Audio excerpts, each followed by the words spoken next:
Our story begins not with a flash of genius but with mud. It begins at the dawn of the modern world, 10,000 years ago, as the last ice age retreated. Humanity, for the first time, learned to domesticate plants and animals. This was the agricultural revolution, and it changed everything. For the first time, we had surplus food, which allowed for permanent settlements, population growth, and the birth of the world's first cities. One of the earliest and most vibrant of these urban landscapes was Mesopotamia, the land between the rivers in the Fertile Crescent. The Tigris and Euphrates rivers created a paradise of rich soil, but their floods were violent and unpredictable. To survive and flourish, the innovative Sumerians had to work together, building massive irrigation canals and dikes. This required immense organization and a central authority to manage labor and distribute resources. This authority was the temple. The temple was the economic and spiritual heart of a Sumerian city like Uruk. It owned vast lands, employed thousands, and stored immense quantities of grain, beer, and livestock. But how do you manage an economy of this scale with only human memory? You can't. The temple administrators faced a crisis of information. Their solution around 4000 BCE was a system of clay tokens. A small cone might represent a measure of barley, a sphere for a larger measure, a disc for a type of animal. To secure a shipment, these tokens were sealed inside a hollow clay ball, a bulla. To check the contents, you had to smash the seal. This was accounting, but it was clumsy. Soon, scribes realized they could just press the tokens onto the outside of the bulla before sealing it, creating an external record. And from there, the final leap: why use the tokens at all? Why not just draw pictures of the tokens or the things they represent directly onto a flattened piece of clay? Around 3500 BCE, the first true writing was born. These early pictographs were intuitive but limited. A drawing of a foot could mean to walk or to stand. But how do you write "I am walking to the temple"? The breakthrough was the rebus principle, using a picture to represent a sound. Think of it like drawing a picture of a bee and a leaf to represent the word belief. The Sumerians realized a picture of a reed, or gi, in their language, could also stand for the sound jai, which meant to reimburse. This was the moment writing learned to speak.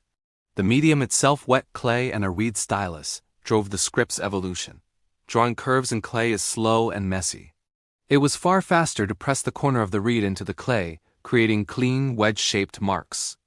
Pictographs became stylized, abstract, and efficient. This is Cuneiform. To master the hundreds of logographic and syllabic signs was the work of a lifetime. Young boys were sent to the Idaba, the tablet house, for a grueling education. From sunrise to sunset, they copied signs, learned mathematics, and were beaten for their mistakes. But a graduate was a master of the world's most advanced technology. Scribes were the elite, the architects of civilization. And what a civilization they built! The vast majority of the 500,000 cuneiform tablets discovered are administrative: ration lists, tax receipts, land sales. But among them, we find the soul of Mesopotamia. We find the Code of Hammurabi, one of the first comprehensive legal codes, declaring that justice must be written and known to all. We find personal letters, a merchant in Kanish complaining to his supplier about the poor quality of copper ore he received. We find star charts and astronomical diaries of such precision they formed the basis of Western astronomy. And we find literature. The Epic of Gilgamesh, the story of a king's quest for immortality, grappling with love, loss, and the meaning of being human. These stories, preserved in baked clay, were the first time our species recorded its deepest fears and hopes. For 3,000 years, cuneiform was the language of power and culture across the Near East, adapted by Akkadians, Babylonians, Hittites, and Persians. But its complexity was its downfall. Simpler alphabetic scripts like Aramaic spread. The last known cuneiform tablet was written in 75 AD, then silence. The meaning of the wedges was lost. For nearly 2,000 years, the great civilizations of Mesopotamia were mute. The breakthrough came in the 19th century, thanks to the Behistun inscription, a giant cliff-face carving commissioned by the Persian king Darius the Great.